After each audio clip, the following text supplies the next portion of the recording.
Olá, seja muito bem-vindo, muito bem-vinda aqui ao Na Mira do Guerreiro. E hoje estamos recebendo um guerreiro que é professor, mestre, doutorando e também atualmente é superintendente das atividades especiais da Secretaria de Estado do Rio de Janeiro. O Major Leonardo Novo, é uma honra recebê-lo aqui.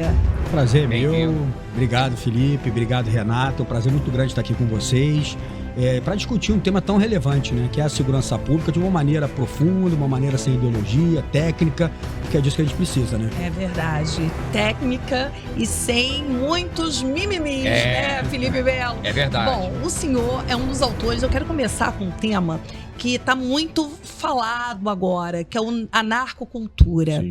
E temos um livro que acabou de ser lançado, Narcocultura. Eu queria que o senhor falasse um pouquinho sobre o livro, sobre a sua participação, afinal de contas são vários autores. Eu gostaria que o senhor falasse um pouquinho sobre esse tema. Pô, excelente. Eu fui convidado para fazer parte, né, desse grupo, seleto grupo, né, de vários especialistas de segurança pública, advogados, juízes, promotores, para tocar nesse tema, né, que é a narcocultura.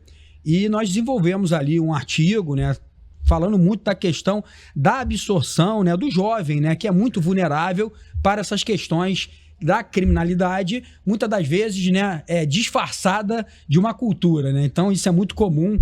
A gente tem que trabalhar sob uma perspectiva, né, tridimensional do combate. O combate, ele não é só bélico, não é só o fuzil, não é só, desculpa o termo, tiro, porrada e bomba, não. Ele vai além disso. Ele tem repercussões jurídicas e, principalmente, repercussões no mundo informacional. E a cultura está dentro disso. Então, tive o prazer ali de ombrear com o Felipe Cury, Alexandre Abraão, né, Dr. Bernardo, né, e várias feras Leal, aí. André Neves. Então várias Já feras que estiveram estão aqui os dois, exatamente. há muitos anos militando aí na segurança pública e conhece profundamente. É uma oportunidade de a gente colocar esse tema para o debate, para o público, e tá ali no livro sensacional, de Agora, uma forma... muita gente deve estar se perguntando o que é a narcocultura, o que é o narcoculturismo. Exatamente. A narcocultura, ela surgiu lá no México, né? Ela é oriunda de um estilo musical que a gente chama de narcocorridos, quando as organizações criminosas mexicanas, principalmente atuantes no tráfico de drogas, começaram a interagir com as comunidades locais com estilos musicais. Mas por trás do estilo musical, o que tinha? Tinha, de fato, crime, né? Crimes tipificados no Código Penal, como apologia à droga, apologia ao criminoso, e isso, né, de uma forma subliminar, ia sendo introjetado na população, e isso é muito grave, porque é difícil você combater. Cultura é uma coisa permanente numa sociedade. Então, a partir do momento, né, que isso começa a sair no México e internacionalizar, isso chega no Brasil e tem um efeito devastador. O Major Leonardo Novo, em cima dessa questão, eu acompanhei também, à distância, evidentemente, mas músicas até que enalteciam El Chapo no México, como também na Colômbia antes já havia essa situação. Hoje a gente vê os bailes nas comunidades, existe um lado, não vou querer entrar na política, mas existe uma linha política hoje que defende o seguinte: se não deixar fazer o baile funk na comunidade, o jovem da comunidade não vai ter lazer, é um direito de se expressar. Até usam às vezes comparações com o samba no início do século passado. Como é que você analisa essa situação? Felipe, eu acho que o ponto central é a gente dissociar o funk do crime. Funk é um movimento popular extremamente legítimo daquela população. O funk, o rap, o próprio samba, como você sabe muito bem, o pagode. O problema é que os criminosos se apropriaram desse estilo musical e estão usando isso para vangloriar organizações criminosas. Então essa dissociação ela precisa ser muito clara. Quem não lembra do funk era só mais um Silva. Aquilo ali, aquilo sim é a cultura suburbana, é a cultura popular, é a cultura da favela, mostrando a dificuldade do trabalhador da periferia em crescer na vida. É algo extremamente legítimo. O que não pode é você confundir isso com o tipo penal de apologia ao crime e ao criminoso. Isso tem que ser separado de uma forma muito clara. E hoje em dia, crianças, adolescentes crescem sob essa influência, né? Inclusive cantores aí que estão sendo procurados aí pela justiça, pela polícia, e são verdadeiros heróis, ou são verdadeiros ídolos desses adolescentes, enfim, e dessas crianças. Como romper esse ciclo? Então, esse é o ponto central. Por quê? A criança e o adolescente, elas são extremamente vulneráveis pro bom e pro ruim. É um HD zerado. Né? A gente já tem um pouco mais, nós dois estamos experientes. A senhorita, mais nova. Não, muito mais nova, mas assim, as crianças e adolescentes, eles são um HD zerado. Então, essas influências têm uma percepção, têm absorve muito mais nas crianças. Então, como ela está num ambiente extremamente degradado e sob forte influência de organizações criminosas, é isso que ela vai absorver. A criminologia explica isso muito bem. Ou seja, a família desestruturada, o ambiente de desordem degradado, ele fomenta o crime. Então a gente precisa lutar pelas nossas crianças. A Colômbia, por exemplo, nós tivemos a oportunidade de visitar, ela partiu de um processo, de um programa muito bem estudado de segurança pública, que a pergunta era muito simples: o que os nossos jovens estão fazendo agora? Então era para mudar essa referência. Ou seja, a referência que era o traficante, ela ia ser o jornalista, ela ia ser o professor, ela ia ser o policial, mas eu preciso acabar com essa influência criminosa no território. Por isso que eu preciso retomar o território. Em vez do criminoso, né, dar as ordens naquela localidade, quem tem que dar as ordens ali é a própria sociedade, através da polícia, através da escola. Então eu preciso mudar essa concepção de território. O domínio do território é extremamente nefasto. O Estado precisa reocupar. Não existe vácuo de poder. Se o Estado não está, quem entra é o crime. Entra o crime. Você foi muito feliz em fazer a comparação com o rap antigamente. A gente lembra a época em que os jovens das comunidades cantavam: eu só quero ser feliz, viver tranquilamente Na favela onde eu nasci. Onde eu nasci. Ou seja, que não havia apologia nenhuma a nada. Hoje a gente vê nomes como MC Pose, Oruan, fazendo apologia escancarada. Não há nem mais aquela coisa, eu com pente de AK, com fuzil assim, fumando, cheirando. Quer dizer, é uma coisa ostensiva e com milhões de seguidores nas redes sociais desses jovens. Eu não sei se você concorda que está havendo uma certa, digamos assim, leniência por parte da justiça em condenar e colocar atrás das grades artistas que vão se apresentar nessas comunidades, que é uma livre expressão. Não é livre expressão, na minha opinião, não é. Não, é literalmente apologia ao crime. Há uma inversão de valores muito clara aí, né? E além de uma inversão de valores, esses MCs são criminosos. Isso aí tem que deixar muito claro. Agora, dentro do Estado Democrático de Direito e do sistema jurídico legal, você tem que comprovar isso. E aí eu acho que além de você ir para a questão da apologia, que é um crime de baixo potencial, vamos dizer assim, em matéria de pena, não em matéria sociológica, eu preciso ir no capital. Da onde vem o dinheiro desse indivíduo? Quem é que está pagando ele? Né? As investigações precisam ser mais precisas. Está lavando o dinheiro do tráfico ou não? Então isso é importante. Eu gosto de resumir esses, não posso nem dizer que é artista, porque ofende os artistas, eles são oportunistas do caos, dentre vários. Para eles, quanto pior, melhor. E eles são verdadeiros oportunistas, por quê? Porque a primeira oportunidade que eles têm, eles falam da comunidade, mas saem dela. E não retribuem nada. Então, assim, isso fica muito claro. Mas voltando à questão da criança, eu acho que tem um ponto que a gente precisa destacar. Existe uma teoria, com certeza os senhores conhecem, a senhorita, que é a teoria econômica do crime, do professor Gary Becker, lá da Escola de Chicago. Ele diz o seguinte, eu escrevo isso no artigo: o crime nada mais é do que um cálculo matemático entre ônus e bônus. Né? Então, eu vou calcular, vale a pena cometer o crime? Então, o criminoso hoje no Brasil vale a pena. Por quê? As leis são brandas, ele não é investigado, ele não chega à imputação criminal, uma série de fatores fomentam o crime, dentre eles a impunidade. Mas a pergunta que eu faço para você é o seguinte: um garoto desse faz essa conta? Ele tem maturidade para fazer essa conta? Ou ele vai no efeito manada? Ele vai no efeito manada, é claro. Até mesmo porque ele vê o ídolo dele ali, né? Sendo ovacionado, com mansão, ostentando joias. E quem não quer aí isso? Vai. Pois é. E aí a guerra, ela é cultural. Ela é informacional. Então, eu preciso trabalhar em todas as perspectivas. Não, e como conseguir dar um fim exatamente nesse narcoculturismo, né? Se é que podemos chamar assim, nessa narcocultura. Existe algum estudo ou algum tipo de enfim, situação para sair exatamente disso? É um processo que não vai ser da noite para o dia. O primeiro passo é retomar os territórios.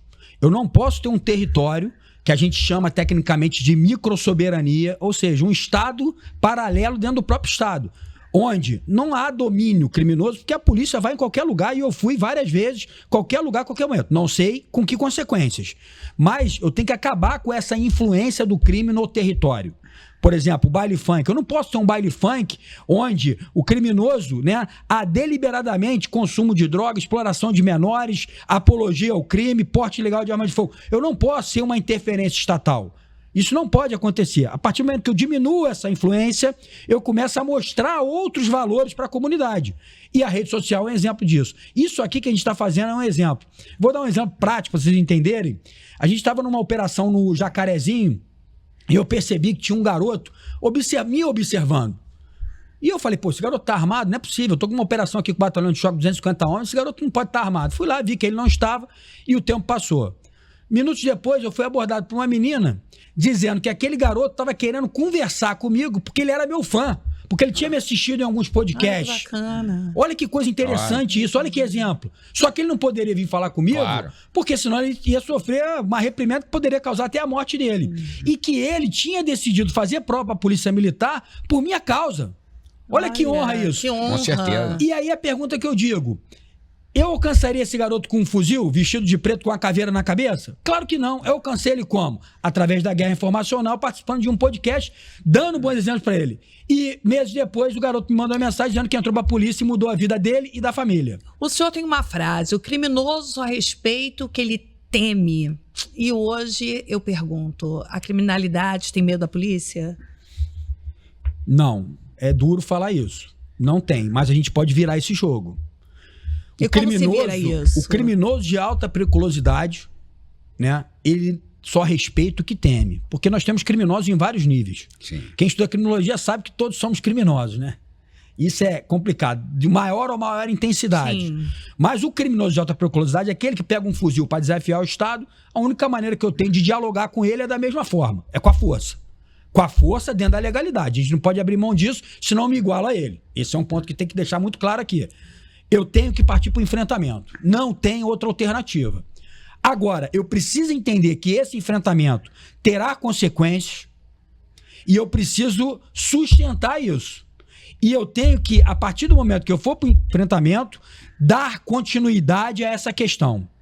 Conversando com o ex-comandante do BOP, que é um amigo, um profissional do mais alto gabarito, Coronel Corbaz, eu virei para ele e falei o seguinte: Coronel, parabéns pela operação. A única coisa que vai me deixar muito triste é se daqui a alguns anos eu tiver a oportunidade de comandar o BOP e bater o recorde do senhor. Porque a partir do momento que eu faço uma operação e mato em vez de 120, 130, 140, significa que a gente está no caminho errado. Não que isso não precise acontecer. Tem que acontecer e vai. Mas o que eu vou deixar de legado? O que eu vou fazer depois da operação? Porque a capacidade que o Estado tem de neutralizar é muito menor do que a capacidade que o crime tem de cooptar. Então eu preciso abrir uma frente de guerra bélica assim, eu tenho que cair para dentro do Comando Vermelho, para dentro da milícia, para dentro do TCP, para mostrar quem é que manda, mas eu preciso atuar de forma estrutural, na prevenção, e aí é muito mais complexo. E não dá voto. Porque uma operação com 120 mortos dá voto. Mas reformar a escola, reformar a educação, fazer planejamento familiar, infraestrutura de comunidade, isso dura 10, 15 anos. O político não quer isso porque ele é oportunista do caos, tanto quanto o MC, e ele quer se reeleger de 4 anos. Entendeu a profundidade do debate? Agora, a gente observa, por exemplo, essa semana, um número estatístico que é assustador, mas que a gente, infelizmente, já está se acostumando. Foi divulgado pela Polícia Militar que no decorrer da semana passada, sei lá, mais ou menos, atingimos a apreensão de 400 fuzis este ano. No ano passado foram 811 fuzis. A gente está falando de 811 fuzis apreendidos só pela Polícia Militar. Fora mais alguns fuzis que tenham sido apreendidos pela Polícia Civil, que também apreendeu, menos do que a Polícia Militar, que está ali no policiamento ostensivo. Esse ano, antes da metade do ano, já chegamos a 400 fuzis. É uma situação assustadora. A gente vê que como entra fuzil aqui no estado, e aí não é um problema da Polícia Militar, da Polícia Civil, é um problema muito maior. Sim. Esse número, eu sou extremamente crítico a essa divulgação de produtividade por apreensão de fuzil. Como pesquisador, o número tem que ser relativizado. O número absoluto ele não serve para muita coisa. Eu estou apreendendo mais fuzil, as polícias não param de trabalhar, mas será que é porque não tem mais fuzil em circulação? E aí essa questão do fuzil ela é extremamente complexa porque ela envolve direito internacional, geopolítica, né? Agora nós temos um problema gravíssimo que são os fuzis Frankenstein. São fuzis fabricados em fundo de quintal através dessas novas impressoras. Então assim, eu tenho que entender, né? E o fuzil ele é um símbolo. Ele é um símbolo não só bélico, mas cultural também, porque o criminoso que porta o fuzil na comunidade, ele tem um status maior no mundo do crime. Claro. E aí é ele que o garoto admira. Então tem que retirar o fuzil da mão desses caras, porque é uma simbologia muito grande. E como é que retira? E aí às vezes vem alguns especialistas de gabinete que não entendem porra nenhuma, desculpa o termo, da realidade, né? Seja o acadêmico, seja o próprio político e tal, que ele fala, não, mas como é que você vai retirar o fuzil da mão do criminoso que não seja enfrentando ele? Ou seja, ele não está disposto a entregar esse fuzil. É lógico que ações de inteligência, elas precisam acontecer, como aquela que aconteceu no aeroporto, mas e o fuzil que está dentro da comunidade? Como é que você retira? Se ele está disposto a lutar? É só lutando. Não, e agora tem os drones também. Sim. Os drones, que vem a modernidade. Isso. Drones, granadas, os fuzis 762, calibre, né? 762, que são de guerra. De alta energia. Exatamente. E aí, como fazer para tomar exatamente esse poder do tráfico, que está crescendo cada vez mais? Como que a polícia, que trabalha com fuzis, com armamento muito menor, de menor alcance, muitos até defasados diante do criminoso, como fazer para o Estado conseguir manter as rédeas da situação? A guerra chegou aos ares, né? Isso chama-se globalização do crime, né? Então, eu me lembro que quando começou a guerra da Ucrânia, eu conversando com alguns professores, especialistas na área, quando a gente começou a ver essa proliferação de drone, eu virei para um deles e falei assim, em 1 ano está no Rio de Janeiro. E ele virou e falou assim, 1 ano não, em 1 mês. E 1 mês depois aconteceu o primeiro ataque, foi lá na região de Jacarepaguá. Isso é a globalização do crime. O criminoso, né, ele tá vendo tudo que está acontecendo, seja pela internet ou em loco. Tiveram criminosos do Comando Vermelho que foram lá na guerra da Ucrânia para pegar esse know-how. Só que há naturalmente um descompasso na velocidade logística da polícia e do crime. O crime, falta recurso. O crime atua no mercado negro. Então, esse descompasso, ele é natural. Mas a gente precisa diminuir essa distância. Até hoje, não sei se os senhores sabem, a Polícia Militar ela precisa pedir autorização do Exército para comprar armamento. Isso não tem a menor condição. Isso tem que ser revisto, o ordenamento jurídico. A Polícia Militar pedir autorização para comprar armamento para o Exército, que muitas das vezes está desconectado da realidade, porque eles não estão nesse enfrentamento diário. Então, eu pedi autorização para uma agência reguladora como a ANAC para utilizar drone, eu, policial, né? Então, as polícias elas estão num desafio muito grande. Desafio logístico, financeiro, de equipamento. Isso reflete na ponta. Claro. Enquanto o criminoso tem drone à vontade, munição à vontade, até porque ele está no mercado negro, a polícia ela tem uma série de limitações. Então, a gente precisa rever toda essa estrutura logística, porque a gente vai estar cada vez mais atrás da criminalidade. Quem sofre com isso é o policial da ponta e a população. Inclusive, a polícia tem que passar por procedimento licitatório. Exatamente. O Tribunal de Contas tem que autorizar a licitação.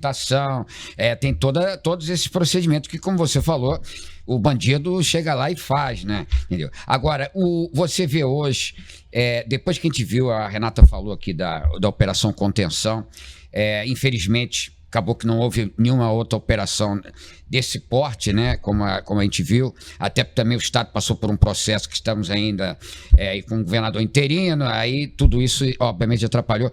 Mas você acredita que é possível prender, entrar numa operação entrar numa comunidade como um Complexo da Penha, um Complexo do Alemão e prender um Doca da vida, um Peixão, que estão aí. A gente viu agora recentemente o Peixão fazer uma festa para comemorar 19 anos de ocupação do Complexo de Israel. Eu só queria colocar, acrescentar aqui na pergunta do Felipe, que o Peixão, ele conseguiu sair do Brasil, isso daí era sabido por todos, e ele conseguiu entrar no Brasil.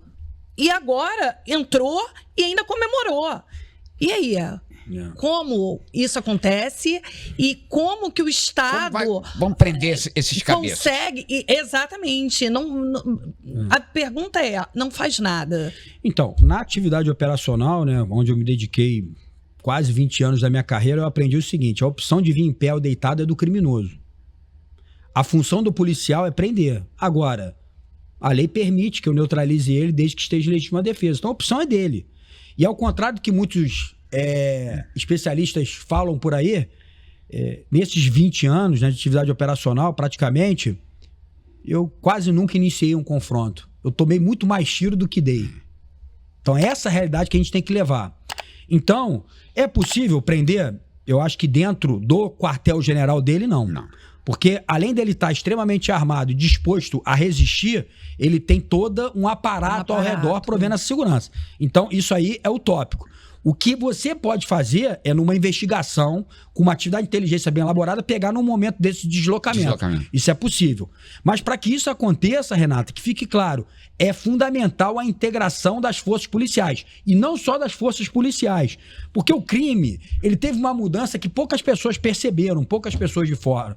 Ele ampliou a capacidade de aferição de capital. O crime, que até então, até na minha época, era arma e droga, eu ia pra favela ver arma e droga, hoje não, hoje ele entendeu que ele tem que lavar dinheiro, ele entendeu que os serviços, a exploração de serviços é muito mais rentável do que a própria droga, ele tá percebendo que a droga é uma dor de cabeça danada, o futuro ele vai terceirizar isso, pode ter certeza disso. Então, eu preciso ter uma integração entre as forças policiais, as forças de controle financeiro, as forças das mais diversas montas. E isso não acontece. Por que não acontece? Porque muitas das vezes os interesses políticos, corporativistas, não deixam que isso aconteça. Então a gente precisa entender, ou a gente se une, ou a gente vai perder o Estado e a gente vai para um processo de mexicanização a curto prazo. O Comando Vermelho, por exemplo, ele está ganhando cada vez mais territórios. Sim. Antes, Rio de Janeiro, e foi se alastando por diversos estados brasileiros, inclusive agora já está fora do Brasil. Sim. E chegou ao Peru. Exatamente. Então, assim, como exatamente podar, tentar, o termo seria literalmente fazer um corte para que esse tipo de tráfico, não, de facção não se alastre cada vez mais. Será que uma intervenção estrangeira ajudaria? Esse é um debate extremamente polêmico, né? O que seria intervenção estrangeira? Eu acho que você poderia muito bem trabalhar como parceria. O Plano Colômbia é um exemplo. Os Estados Unidos financiou as Forças Armadas colombianas. Os Estados Unidos atuou em conjunto com a inteligência. Eu acho que isso é extremamente salutar. Sim. A Europa, por exemplo, tem a figura da Europol, que é uma polícia europeia. A gente pode pensar, e aí tem que ser em nível de União, mas eu acho que a União não está muito preocupada com isso, em nível de América do Sul, criar uma polícia da América do Sul. Porque a nossa condição geopolítica ela é muito crítica. Os maiores produtores de cocaína são nossos vizinhos.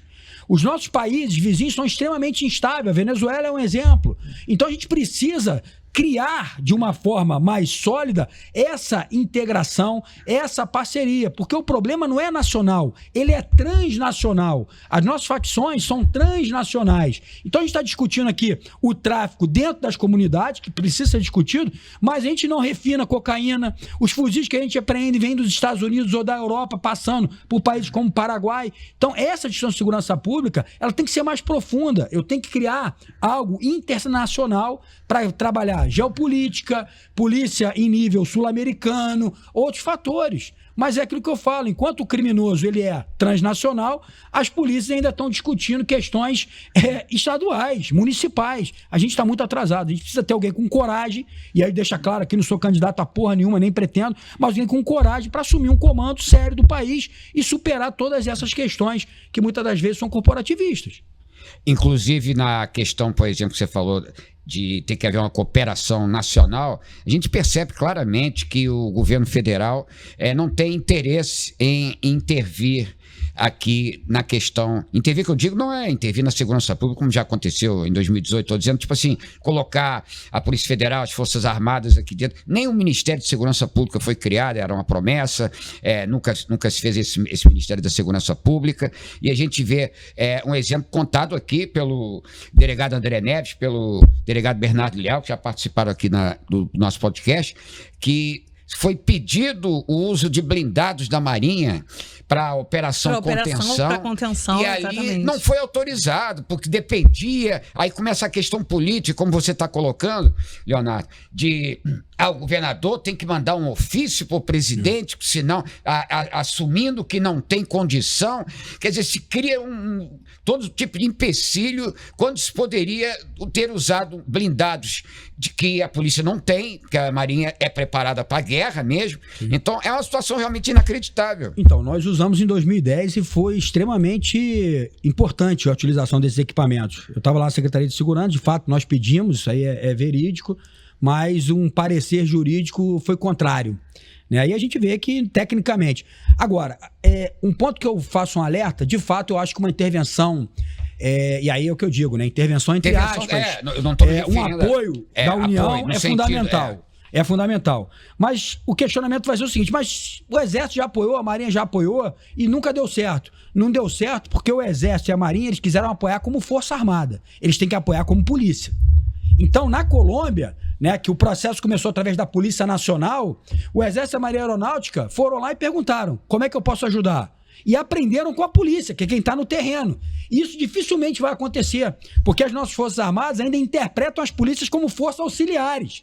Eles só vêm para comandar. E não tem que comandar. Porque quem detém o know-how são as polícias do Estado, que é quem está com o problema na mão há anos. Então, não é comando, é parceria, é trabalhar em conjunto. Porque eu não vejo uma conta matemática simples. Matemática simples. As polícias hoje, somando Polícia Militar e Polícia Civil, chegam a 55 mil homens. Nós temos uma estimativa de mais de 80 mil criminosos armados. A matemática já por si só já não... Eu preciso de apoio. E o apoio é bem-vindo. Mas esse apoio tem que ser em termos policiais. E aí dá mais trabalho, porque tem um ordenamento jurídico, uma série de questões. Mas, inicialmente, o apoio logístico das Forças Armadas seria muito bem-vindo e eles estão extremamente preparados para isso. Major, como que o senhor vê o Código Penal hoje?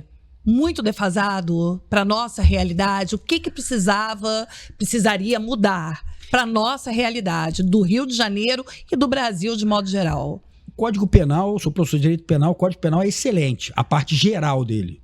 É uma aula. É o melhor Código Penal que nós temos, precisamos fazer alguns ajustes. A parte especial, que é onde estão os tipos penais, a gente pode rever questões de pena, aumentar a pena ou não, mas o nosso problema está na progressão de regime.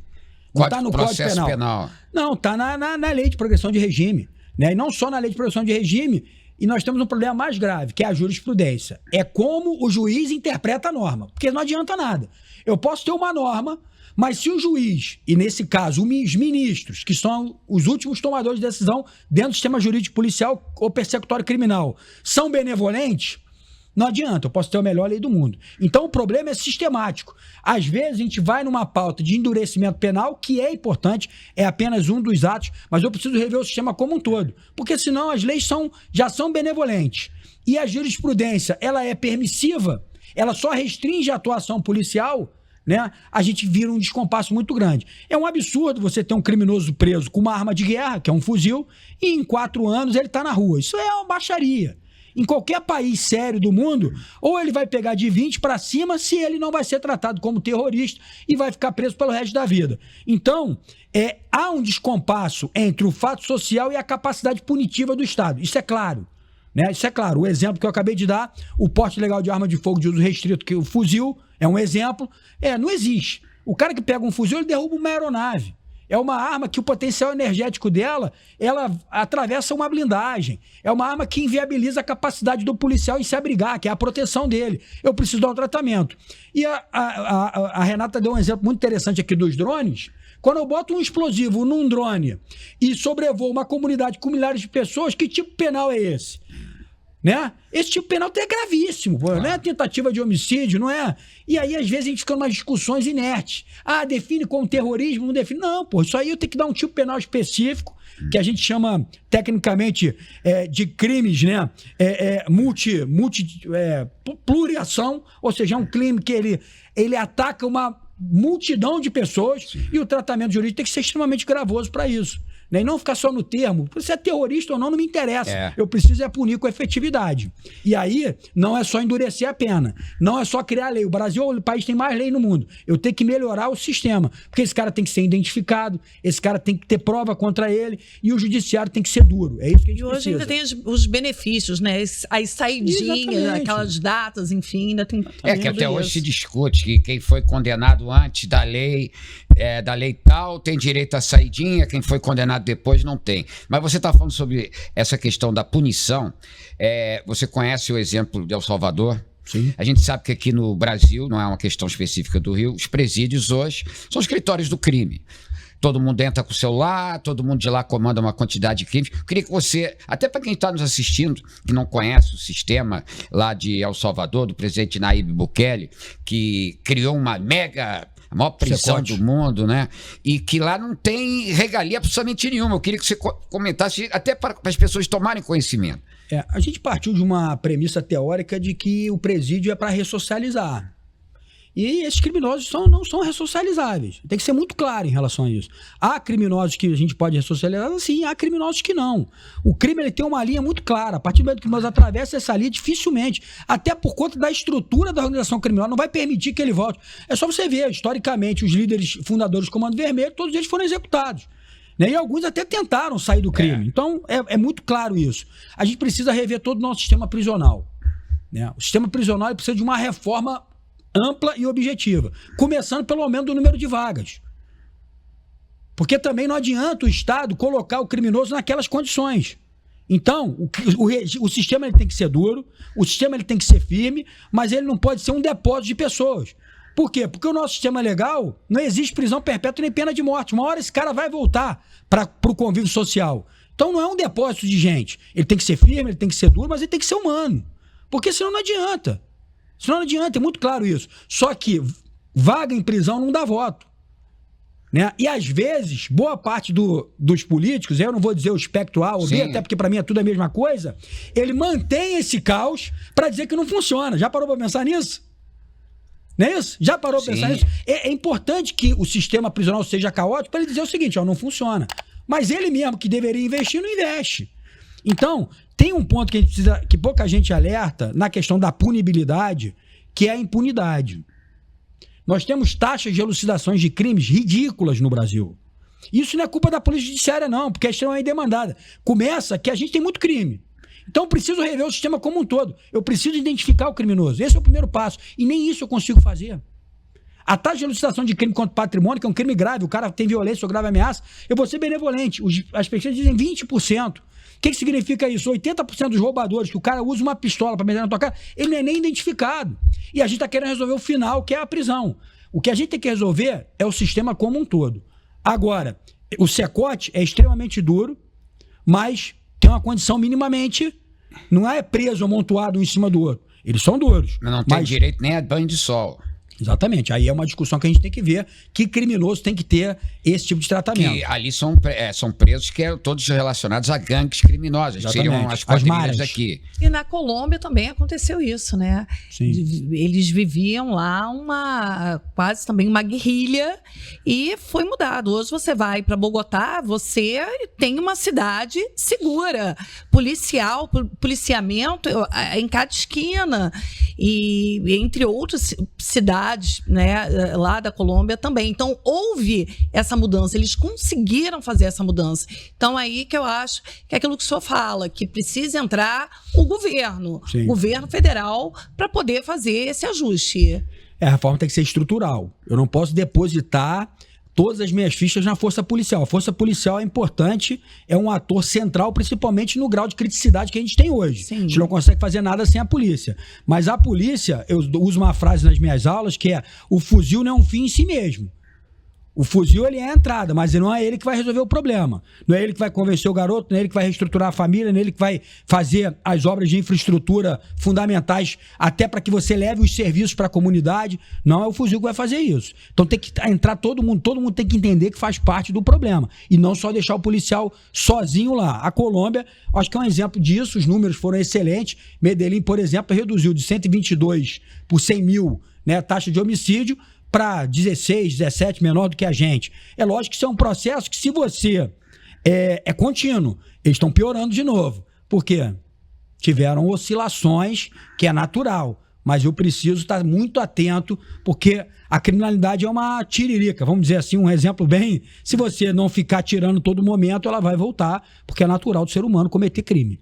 E a gente vê aqui no Rio de Janeiro que o efetivo policial é hoje menor do que era há 15, 20 anos atrás. Nós já tivemos aqui alguns entrevistados aqui, até, por exemplo, o ex-chefe da Polícia Civil, o delegado Álvaro Lins, que lembrou exatamente que na época dele ele tinha mais policiais civis, já que nós estamos falando do início dos anos 2000. Sim. Ele tinha mais policiais civis do que, por exemplo, agora, recentemente, o delegado Felipe Cury na Polícia Civil. Ou seja, 20 anos se passaram e o efetivo hoje é menor. A gente sabe que o Estado passou por crises econômicas, financeiras, não houve concurso, mas então, quer dizer, enquanto aumenta o número de bandidos, diminui, porque todo ano se aposenta policial. Sim. Tem policial que infelizmente morre, é baleado, tem problemas de saúde, e os concursos não acompanham essa reposição. A polícia, a Polícia Civil tem uma crise muito grave, porque boa parte do efetivo, inclusive, já está no abono, né? Então, o quadro da Polícia Civil é muito crítico. Eu sei isso porque eu estou na Secretaria de Segurança hoje. A PM, de fato, ela está abaixo do efetivo esperado. Eu só quero fazer um adendo aqui. Quem está falando é o professor Leonardo Novo, claro, né? Não tenho a capacidade, muito menos a competência para falar em nome de instituição nenhuma, né? Sim. Mas... competência tem. Eu acho que a gente tem que trabalhar da seguinte forma. Efetivo, óbvio, mas efetividade. A diferença, por favor, para quem está nos o vendo. Efetivo é o número de policiais. Agora, a efetividade é o resultado que cada policial tem condições de destinar na prestação do serviço dele. Então, assim, hoje na Secretaria de Segurança a gente observa que, comparando com outros estados, é lógico que o nosso problema é muito maior, mas que na proporção população, número de policiais, a gente está à frente de muitos. Eu preciso melhorar a efetividade da prestação de serviço, que é possível. É possível a gente fazer isso. Treinando o policial melhor, dando um melhor equipamento para ele, dando questões de dados de informação e inteligência melhor para ele, e aí o resultado acontece. Então tem que trabalhar nas duas frentes. Preciso melhorar o efetivo? Preciso, claro que eu preciso. Quanto mais policial, melhor. Mas eu, como gestor, tenho que entender que segurança pública custa caro. Então vamos pegar o que eu já tenho e melhorar a efetividade? Tem vários exemplos para que isso aconteça. Agora eu quero fazer uma pergunta que tem muita gente que critica as operações policiais por conta dos moradores, quando tem, enfim, essas grandes operações nas comunidades, moradores são vítimas e tal. Como conciliar isso? Operação com a proteção dos moradores, do morador ali, da pessoa de bem. Operação Contenção foi um divisor de águas, né? Que ela mostrou exatamente o contrário. As pesquisas sinalizaram que a massa esmagadora da população local apoiou a operação. Por quê? Porque a própria população é a que mais sofre. Ela é explorada diariamente, ela não tem o direito mínimo de escolher um produto para comprar. Hoje ela tem que comprar no produto lá que o crime, o tráfico e a milícia, que hoje é a mesma coisa, e eu já defendo essa tese há muito tempo, que era a mesma coisa. Por quê? Porque o interesse é único, é pecuniário. Quando a milícia entendeu, né, que droga dava dinheiro e o tráfico entendeu que o controle do território e o controle de serviço dava dinheiro, o interesse deles é o mesmo, é pecuniário. Então, assim, a população apoiou a operação, apoiou. Agora, algo que é muito difícil de controlar são os resultados dela, porque não depende só da polícia. A operação, o planejamento foi muito bom, porque a gente não teve um morador ferido. Pena que nós perdemos os policiais, mas o enfrentamento, ele o resultado muitas das vezes é incalculável. Então, os criminosos foram neutralizados, não era esse o objetivo, mas aí a opção é dele.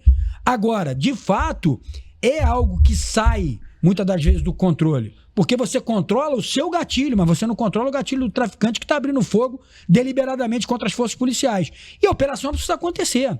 Agora, o que eu defendo é o seguinte, é o aproveitamento do êxito. A operação aconteceu, o tráfico ou a milícia cambalearam, tem que continuar batendo. É como a luta.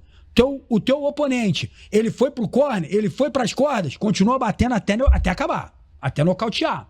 E não posso entrar e sair, porque isso gera uma instabilidade muito grande. A contenção aconteceu exatamente em outubro, dia 28 de outubro. Exatamente. E depois da contenção, não tivemos grandes outras operações. Sim. Então, bate nisso que o senhor acabou de falar. É porque o preço é caro, né? Então, tivemos que enterrar os nossos, tivemos que responder juridicamente, né? O preço é muito caro, tem que estar disposto. O desgaste político, ele vem. Então, são uma série de fatores de influência para esse tipo de operação que o gestor ele tem que avaliar, né? Nesse caso, a operação ela teve um fator ali de guerra informacional que ela acabou virando o jogo, que foi aquela imagem de tirando o traje guinle dos criminosos. Mas se não tem aquela imagem, a retórica, a informação, ela ia por um outro caminho, como normalmente vai, de criminalizar a atuação policial. Então, é aquilo, a guerra não é só bélica, a guerra é jurídica e informacional, tem que saber combater nas três frentes. E aquele vídeo, é o que eu digo, foi o que mudou toda a pauta, inclusive da própria imprensa. Ou seja, não tem como justificar, eram criminosos de fato. Mas mesmo assim, oportunistas do caos, políticos, professores, especialistas de gabinete, tentaram denegrir a imagem da corporação. E que, de fato, aconteceram erros. Pô. Tiveram policiais desviando, que devem ser punidos. O exemplo tem que partir do Estado. Qualquer o exemplo tem que partir da polícia. O Estado representa a polícia. Então, o mesmo rigor que eu trato criminoso, eu tenho que tratar o policial criminoso. Porque esse é até pior, porque ele está do meu lado. Então, eu não posso abrir mão disso. Uma questão polêmica, câmeras corporais. Existem muitos policiais que não querem a câmera corporal, uma resistência. Aí eu vou fazer uma pergunta diferente do que a maioria faz. Você acha que a câmera corporal faz com que o policial possa titubear na hora de determinado tipo de ação, temendo uma punição? Não estou falando de ação errada, não. Estou falando, tipo, determinados momentos que o policial, de repente, pode ficar, tipo, temeroso de que se errar ou um tiro, alguma coisa, pode vir a ser punido? Felipe, eu sou o tipo de pessoa que eu falo não para agradar os outros, eu falo o que eu penso. Eu sou a favor de câmeras policiais, sempre fui, sempre defendi. Sempre usei. Nas minhas operações lá no BOP, eu tenho mais de 360 horas de operações reais gravadas. Para quê? Para minha defesa. Agora, a implementação de câmera tem que ser um processo. Ela não pode ser uma canetada de um ministro do STF implementando em 30 dias. Ela tem que respeitar uma série de questões, inclusive o treinamento. O policial ele tem que se adaptar a estar com uma câmera no peito para mudar uma série de posturas. E não só isso, além dele se adaptar a estar com uma câmera no peito, todo o sistema persecutório criminal, juízes, promotores, delegados, advogados, tem que conhecer da realidade policial. Porque às vezes uma imagem ela é mal interpretada. Então quando você entra num beco e a troca de tiro está acontecendo e um morador cruza a linha de tiro, você não vai chegar para ele e vai falar assim, dá licença senhor, o senhor está em risco. Vai falar, sai daí ô caralho, filho da puta. Desculpa o termo. Não, mas sim, é pra gente mostrar muito aqui. Então, porque se você olha só essa imagem do policial xingando o morador, isso é o quê? Pode ser um tipo penal. Então, essa realidade ela tem que ser mostrada de forma nua e crua. O trabalho de vocês é fundamental. Então, só para título de exemplo, a implementação de câmera na Scotland Yard, que é a polícia londrina, demorou 5 anos. No Rio de Janeiro foi uma canetada em 30 dias.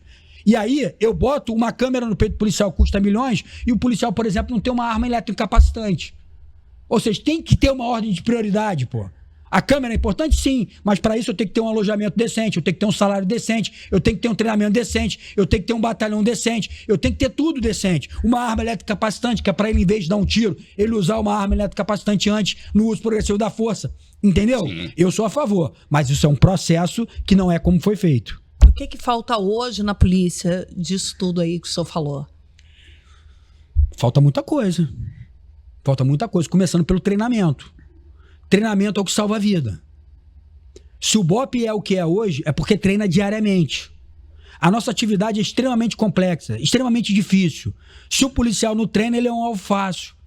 Para quem treina é difícil. Para aqueles caras que estão lá, eu já não estou mais lá. Eu já estou desatualizado. Agora, treinamento é fundamental. Lembra o conceito de direito operacional que a gente estava falando aqui, com o conceito que eu desenvolvi? A tomada de decisão jurídica com escassez de tempo e risco de vida. Prendo ou não prendo? Entro na casa ou não entro? Abordo ou não abordo? Tudo isso é decisão jurídica. Se o policial não tem um treinamento, como é que ele vai tomar essa decisão? E aí, o erro cai nas costas de quem? Do próprio policial, porque o banco dos réus é solitário. Quando ele senta ali, ele senta sozinho. Então eu sou um policial e um professor que defendo treinamento até a exaustão para chegar próximo da perfeição. E não vai chegar. Então o que falta muito hoje é treinamento. Treinamento falta. A questão logística. Exemplo, a arma elétrica incapacitante é outro exemplo.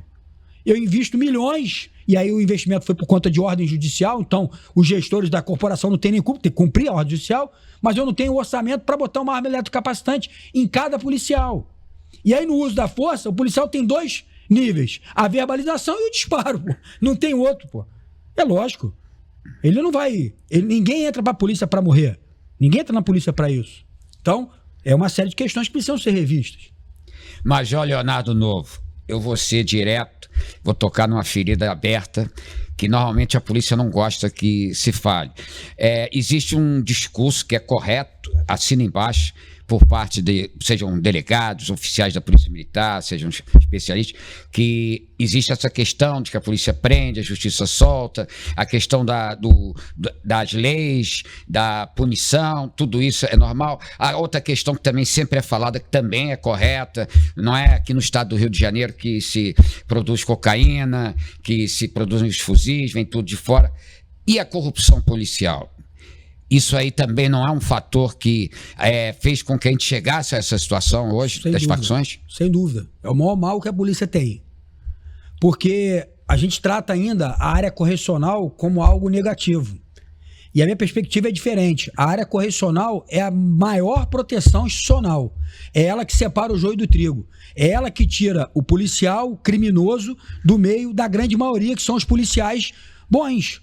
Então, assim, qualquer reforma, eu conversando com o secretário de Segurança Pública, eu falei para ele, qualquer projeto de implementação nas polícias, o foco correcional tem que estar presente. Só que a correição, além dela punir, ela dá assistência, além dela preservar a instituição. Então, o foco. Agora, uma coisa a gente precisa deixar muito claro aqui, a corrupção é endêmica na nossa sociedade. Sim. O policial, ele não vem de Marte. Se o policial é altamente corrupto, é porque a nossa sociedade é altamente corrupta. Então, a gente tem que fazer uma depuração moral na polícia, mas também na sociedade. Claro. Porque a gente está vendo a política hoje contaminada. Exatamente. Porque o crime de corrupção é um crime de mão dupla. O que acontece? Para ter o corrupto, tem que ter o corruptor. Então, muitas das vezes, a própria população, para ela é interessante que tenha essa flexibilidade. Então, a gente precisa rever isso. É lógico que polícia é exemplo. O cara que entra pra polícia tem que dar exemplo. Não tem jeito. Eu sempre atuei na área correcional. E outro detalhe, quando há uma corrupção, por exemplo, quando a gente vê casos, como temos visto aí, de policiais, sejam militares, civis, não interessa, que na verdade estão na mão de uma facção e passam informação, na verdade eles estão expondo os próprios colegas. Claro.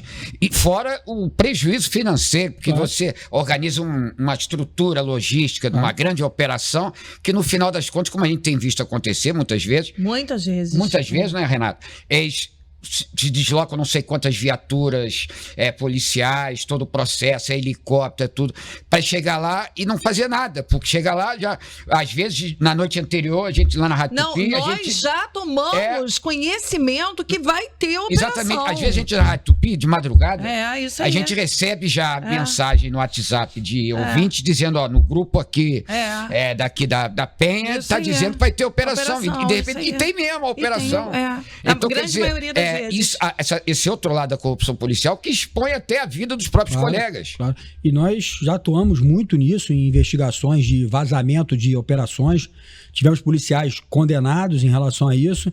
A polícia ela tem que estar muito vigilante, né? Porque eu sempre brinco que um tiro mal dado, um erro técnico, né? Eu faço essa distinção entre erro técnico e erro moral. O erro técnico, todos nós estamos sujeitos. O erro moral, não. O erro técnico, eu estou pronto para apoiar o policial. O erro moral, não. O erro moral é porrada. E aí eu sou muito procurado para a questão de legislação, de assessoramento legislativo, né, por deputados federais, senadores. E eu falo assim, ó, a gente fala muito da tipificação, né, do aumento da tipificação penal, da punibilidade do Estado. Uma pena que deveria ser gravíssima é corrupção policial. Corrupção de agente público. Para mim tinha que ser igual à China. É lógico que é cláusula pétrea, a gente não pode falar em pena de morte, mas eu acho que tem que ser uma pena extremamente pesada para a corrupção de agente público. Por quê? Porque ele compromete a prestação do serviço, ele compromete a segurança. Então, numa das atuações que nós tivemos investigativas em corrupção policial, os policiais vazavam informação para o Comando Vermelho. É lógico que o Comando Vermelho retraía, né? Porque ele não queria confronto, porque era o BOPE. Mas se ele fizesse ao contrário, se ele, em vez de retrair, ele montasse, né, uma emboscada para os policiais. Então, olha a periculosidade disso. E a pena é extremamente baixa. Policiais que foram presos, inclusive, estão até soltos já. Não, inclusive o policial, ele representa o Estado. Sim. Então é o Estado traindo o Estado. Sim. É uma coisa muito doida. Sim, sim. Né? E aí, mais um motivo de que as câmeras são um ponto positivo. Né? As câmeras... a gente precisa entender, Felipe e Renata, que a atividade policial extensiva é muito poder, é muito poderosa. É muito poderosa. Imagina você separado por um policial com um fuzil 762, 2 horas da manhã na rua. Esse cara tem que estar muito preparado. Esse cara tem que ser muito controlado. Força necessita controle. Força sem controle é barbárie. A história já provou isso pra gente. Então, tem que ter controle mesmo. O policial tem que ser controlado. Mas além de ter que ser controlado, ele tem que ter, né, todas as garantias, não só legais, mas também salariais. O policial tem que ser bem pago. Tem que ter um seguro de vida mais elevado. Seguro de vida, exatamente. Então, assim, a gente tem que parar e não podemos cair no erro, que é o erro do Brasil hoje, que é a dicotomia, a bipolarização do discurso, pô. Não significa que eu aumentar o controle pelo policial, aumentar a punibilidade dos maus policiais, é inversamente proporcional à melhoria da condição de trabalho. As duas coisas têm que caminhar junto, pô. É isso que a gente tem que fazer e é assim que a gente tem que pensar de forma estruturada. Agora, uma dúvida aqui, Major. Existe aí excesso de influência política nas operações policiais? Com certeza. Isso atrapalha? Claro. Claro. Por isso que eu defendo, né, e um dos projetos que eu desenvolvi na Secretaria de Segurança, que infelizmente não foram para frente, é você dar algumas garantias à autoridade policial. Ministério Público. Por que é uma instituição extremamente forte? Porque ele tem algumas características específicas, como, por exemplo, a imovibilidade. O Ministério Público, se um promotor de uma comarca ele começa a investigar, seja quem quer que seja, ninguém tem o poder de ir lá tirar ele, nem o PGJ. Um comandante de batalhão é diferente. Um delegado de distrital é diferente. Por que eu não dou essa característica para ele? Ó, comandante de batalhão tem que ter mandato. Mandato, 2 anos. Prorrogável por mais 2, por mais 1. Ah, mas ele fez um monte de besteira. Aí tudo bem, fundamentado, você retira ele. Ao resultado. Claro, pô. Agora, eu não posso deixar ele nessa instabilidade. Ele tem que ter autonomia, pô. Eu tenho que dar essa autonomia pra ele. Então, é uma coisa que eu defendo. Delegado e comandante, imovibilidade. Nomeou ele ali, tem um prazo pra tirar. Porque senão, a gente fica numa corrida desenfreada aí, indo e voltando. Não pode, tem que mudar isso. Então, eu defendo, inclusive. Então, mas que o comandante estaria? Não. E além disso, não digo só imobilidade, pré-requisitos para assunção de determinados cargos. Isso é fundamental, é plano de cargo. Porque senão eu deixo a instituição muito vulnerável para a escolha política. E a escolha política geralmente não é técnica. Agora mesmo o governador Ricardo Couto de Castro, que está em exercício, mudou algumas regras dentro da Polícia Militar. Sentido. Só cargos de coronel Nesse podem sentido. ocupar determinado tipo de função. Nesse sentido. Não pode ser qualquer um. Agora, infelizmente a gente sabe, e não é um problema só específico do Rio de Janeiro, deputado indica delegado, deputado indica um coronel amigo para um determinado batalhão. Isso é obviamente que não é produtivo. Mas né? se você tem pré-requisito bem definido, em forma de lei, tá? Tem que ser nem decreto, em forma de lei, dificulta.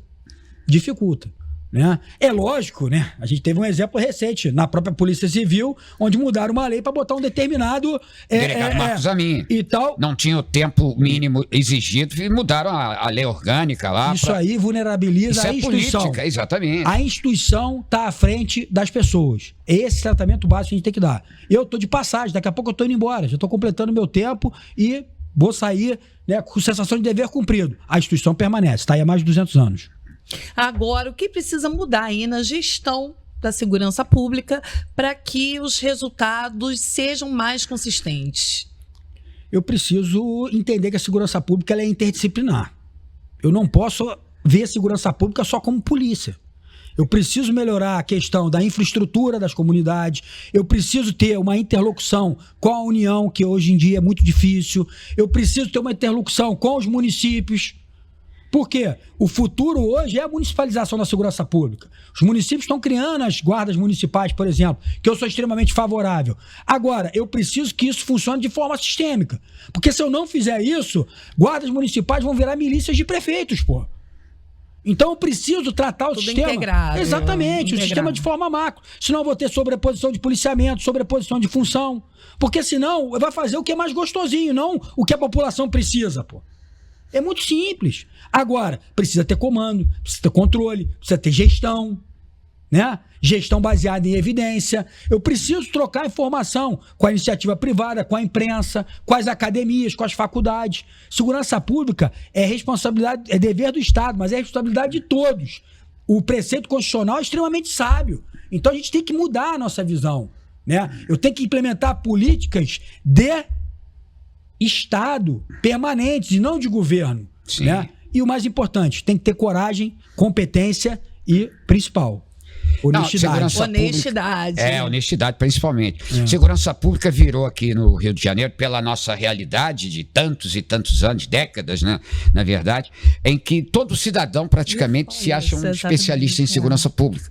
Igual futebol, né? É, igual futebol. Igual agora tivemos aí na Copa 200 milhões de técnicos dizendo o que a Ancelotti tinha que fazer ou não tinha que fazer. Eu fico impressionado hoje porque eu sento num bar com os amigos e eu ouço todo tipo de pessoa que não tem a menor experiência com segurança, que nunca trabalhou na área, mas que tem uma teoria, o que tem que ser feito, e quando você diz, não, isso aí não dá, não, eu sei porque não sei o quê. Então, isso acaba também facilitando a vida dos políticos, que vêm com discursos, narrativas, assim, completamente surreais às vezes, mas que dão votos, né? Sim, muitas das vezes o debate ele é muito superficial, né? E aí o debate ele é político, ele não é técnico. Então eu falo o que a pessoa quer ouvir, mas não explico como tem que ser implementado. Então eu fico acompanhando, né? Eu sou um estudioso, tá? Você então eu não sou especialista, eu sou um estudioso. Vamos lá, deve ouvir cada coisa. O currículo do Major Leonardo Novo é algo assim, gente, surreal. Quando eu peguei, eu falei, Jesus. Não, Renato, se a gente que é jornalista, a gente já passa por essa situação, e não estou me referindo só à segurança pública, falando de modo geral, que às vezes a gente prefere ficar calado, porque a gente ouve tanta besteira, as pessoas falando sobre determinado tema. Imagina ele com segurança pública. Eu vou te dar um exemplo aqui que a gente até colocou aqui no debate, que é a questão da fronteira, né? O Brasil tem 17 mil quilômetros de fronteira terrestre.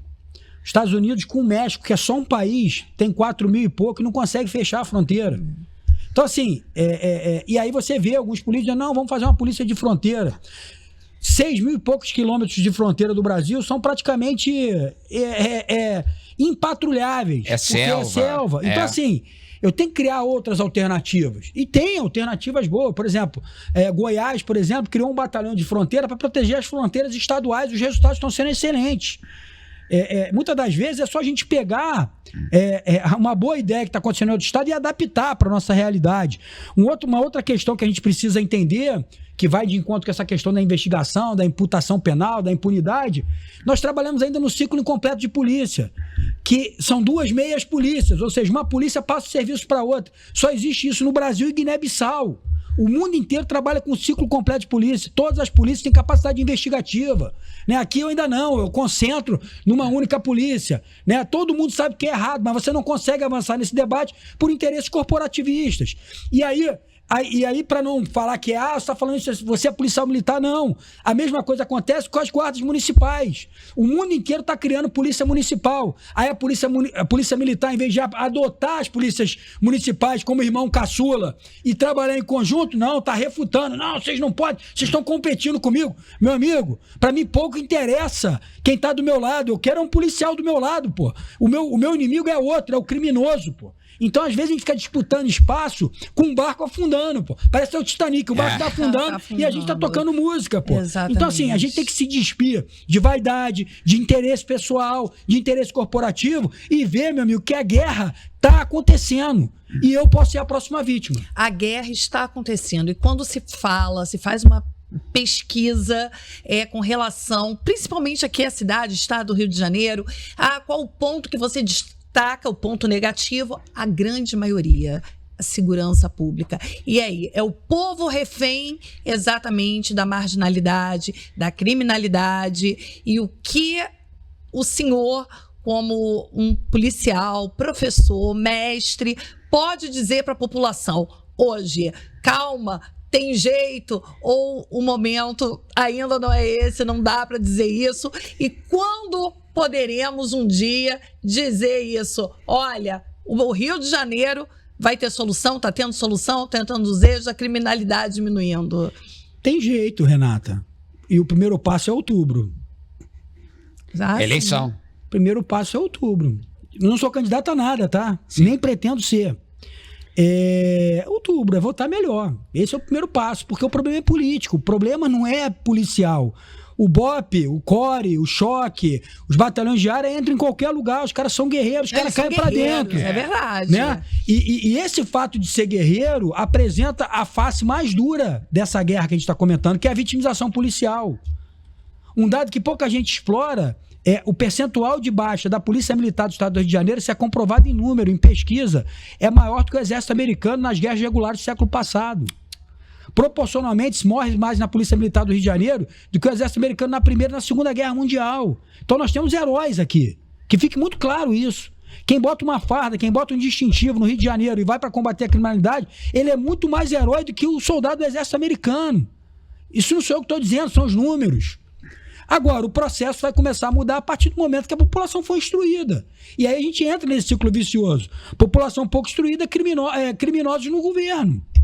Né? Então, dá para mudar? Dá para mudar. A ciência diz isso. Especialistas dizem isso. Mas não sou eu puxando a ponta de um fuzil que vou mudar isso. Eu preciso mudar a lei, eu preciso mudar a estrutura, eu preciso ter coragem, eu preciso parar de roubar. Porque tudo isso passa por recurso público. Então, assim, tem como mudar. Né? E quem sofre mais? Quem sofre mais é o policial que está na ponta e a população que está deslocando pela cidade o tempo inteiro. Né? Agora, como eu disse, precisa ter coragem, precisa ter conhecimento e precisa ter honestidade. Agora, no Rio de Janeiro especificamente, para não ficar nesse discurso muito coisa, tem que partir para a guerra. Eu tenho que botar o criminoso no devido lugar. Eu tenho que partir para o enfrentamento. Mas entendendo que o enfrentamento é a primeira fase de um programa. Depois eu tenho que vir com outras. Porque só o enfrentamento não vai resolver. E eu tenho que entender e comunicar muito bem com a população que esse enfrentamento vai ter um preço. Tem um a preço. População está disposta a pagar isso? Até mesmo porque toda guerra tem o quê? Tem baixas de inocentes. Cobra, tem seu custo. Então, assim, aquele indivíduo que está lá, pelo menos os primeiros, estão dispostos a enfrentar o Estado. E como é que se enfrenta? Eu sei. Como é que se enfrenta? Aí não tem jeito, tem que ter confronto. E aí eu preciso comunicar. É lógico que eu tenho estratégias operacionais para mitigar o risco. A Operação Contenção mostrou isso. Mostrou a capacidade dos nossos policiais, dos nossos gestores, dos nossos planejadores. Mas tem algo que sai do cálculo. Né? Operação policial, como muita gente diz aí, não é um cálculo matemático. Né? Ela tem que acontecer. Só isso? Não. A investigação tem que vir junto, a inteligência também e questões estruturais mais amplas. E voltando aqui lá no começo da onde a gente fala do narcoterrorismo, da narcocultura, exatamente dar essa educação às crianças, adolescentes, mostrar o lado bom, que o Oruan, que MC do Pose do Rodo e tal, são bandidos disfarçados de artistas. E o Estado precisa, de fato, entrar educando quem está começando, que são as crianças, que são os adolescentes, para a gente tentar mudar a base ali daquela comunidade. Com certeza, e tem vários programas, né? A gente lá no BOP mesmo tem um programa onde os policiais, no seu horário de folga, dão aulas, ministram esportes. É lógico que essa não é a função principal do policial. Não é a função do mas policial. por que a gente não pega esse programa que deu certo e a gente amplia ele para todas as comunidades? Né? Eu preciso mostrar para esse garoto da comunidade que ele tem outras oportunidades, que a oportunidade dele não é só cantando funk, não. Que é legítima também, desde que não seja crime, mas ele pode ser um médico, ele pode ser um policial, como o garoto lá que eu falei, que eu tive o contato de conhecer, hoje é um policial, tá na rua. Ele falou pra mim, Major, mudei a minha vida e a vida da minha família, saí da comunidade, tirei minha família toda lá de dentro, né? Eu preciso anexar as comunidades à cidade, colocando infraestrutura lá dentro, com escola de ensino integral e por aí vai. Inclusive, Felipe, tem algumas comunidades que têm exatamente esses programas sociais, Sim. com esporte, com educação. Falta temos uma coisa mais exatamente ampla, que né? vieram da própria comunidade, atletas que vieram da comunidade. Então, é vontade do Estado, do governo, muitas das vezes, de fazer, investir mais ali naquela comunidade, naquela população. É vontade política. E coragem. E técnica. Conhecimento. É isso aí. Bom, estamos finalizando, né, Felipe? Mais alguma pergunta? Não, eu acho que foi uma aula. Pra mim, apesar de tantos anos, desde 86, como repórter, acompanhando operações policiais e tudo que eu já li, eu estudei, tudo que eu acompanhei, eu tive uma aula aqui até de alguns dados que eu não conhecia. Outras visões, nada melhor do que a gente conversar com os guerreiros, né? Exatamente. Aqueles que estão ali na linha de frente, aqueles que conhecem. Acho que foi realmente muito boa a entrevista. Parabenizo o Major Leonardo Novo, não só pela sua eloquência, pelo seu conhecimento, mas que realmente, quem está assistindo viu, teve uma aula de segurança pública. É verdade. Não, hoje ficamos exatamente na mira do guerreiro. Exatamente. Né? Tivemos vários guerreiros aqui e entre eles, Major, foi um prazer enorme tê-lo aqui, Major Leonardo Novo, uma honra, professor Leonardo Novo, muito obrigado. O senhor gostaria de falar mais alguma coisa? Não, eu queria dar os parabéns, né? O debate foi muito bacana, eu acho que a gente precisa levar isso para a população, né? Sair do debate mais superficial e oportunista ali, de que vou resolver o problema no estalar de dedos. Isso é uma coisa que é um processo que a gente precisa ir avançando gradativamente. Foi uma honra estar aqui com vocês, né? Já conheço já o trabalho, escuto, né, em alguns momentos. Felipe aí tá nessa jornada aí há muito tempo. E dizer que eu acho que um lema que eu uso sempre nas minhas aulas, palestras, só o estudo liberta. A partir do momento que eu comecei a me dedicar, a me debruçar sobre o estudo, eu mudei praticamente toda a minha concepção sobre o mundo. E se eu mudei, né, imagina aquele garoto lá da comunidade, como ele tem uma capacidade muito maior, como eu disse, o HD tá vazio, como ele vai mudar. E é exatamente assim que eu defendo que a gente vai mudar essa narcocultura. De fato, mudar essa inversão de valores, né, que hoje é o que a gente vive na nossa sociedade. Mas o problema é que tem muita gente interessada em manter esse status quo, né? E isso, eu acho que a gente, com um trabalho de formiguinha, né, seja na polícia, seja nas aulas, seja na rede social, nos podcasts, como eu tô aqui, e no trabalho de vocês, a gente vai conseguir vencer. Eu sou um esperançoso. Eu acho que essa batalha aí a gente vai conseguir um dia melhorar. Vamos torcer por isso, com né? certeza. Aproveito aí para mandar um abraço forte pro delegado Bernardo Leal. Sim, com certeza, doutor Bernardo Leal. Né, doutor Bernardo, um abraço. Esse de fato é um herói de guerra. Ele é um herói, é verdade, um sobrevivente, um guerreiro, um verdadeiro guerreiro. Muito obrigada, Major. Tudo de melhor sempre. Até uma próxima. Se Deus quiser. É isso aí. É isso aí, gente. Finalizamos com um guerreiro, um Major, e hoje na segurança aqui do Estado do Rio de Janeiro, fazendo aqui na Secretaria de Segurança do Estado do Rio, o Major Leonardo Novo. Então, até a próxima. Tchau, tchau.